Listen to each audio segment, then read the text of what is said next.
Now we're gonna do a sound test for the Enclosure DIY kit for the Flash Forge Adventure 5M. So this is what the Enclosure door closed right up on the Enclosure. I'm finna open the door, so take a listen. Now open the door.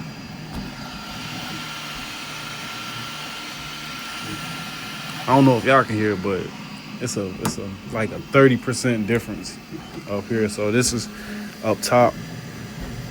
I'm gonna wipe the top off. It's a dusty room. All right, we're gonna take the lid off. Take a listen with it on.